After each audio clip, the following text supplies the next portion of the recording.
Guys আপনারা দেখতে পাচ্ছেন একটি কলা গাছ। একটি কলা গাছে আপনারা দেখতে পাচ্ছেন যে একটি বিশাল কান। গাইস আমি কুষ্টিয়া জেলায় অনেক ঘুরেছি, আমি এরকম মুসা এত মোটা এত বড় মুসা আমি কখনো দেখি নাই।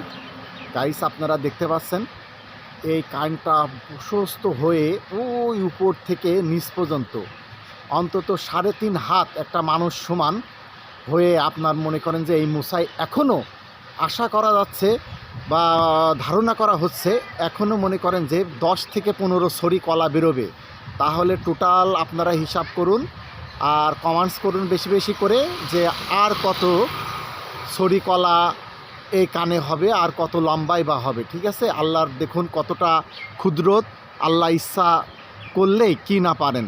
আপনারা গাইস দেখতে পাচ্ছেন এটা একটি আমাদের কুষ্টিয়া দেখুন এটি হচ্ছে বংশীতলা, যেখানে পাক বাহিনীর সাথে আমাদের মুক্তিযোদ্ধাদের তুমুল লড়াই হয় এবং এখানে মুক্তিযোদ্ধারা অনেক শুয়ে আছেন, তাদেরকে সমাধি আছেন।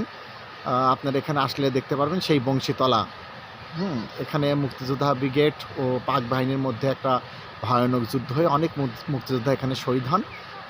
তো সেই তার পাশেই দেখুন এই কলা গাছটা অনেক সুন্দর। গাইস আপনারা বেশি বেশি করে লাইক করুন, চ্যানেলটি শেয়ার করুন। ধন্যবাদ। সৈকতনগরের পাশেই থাকবেন।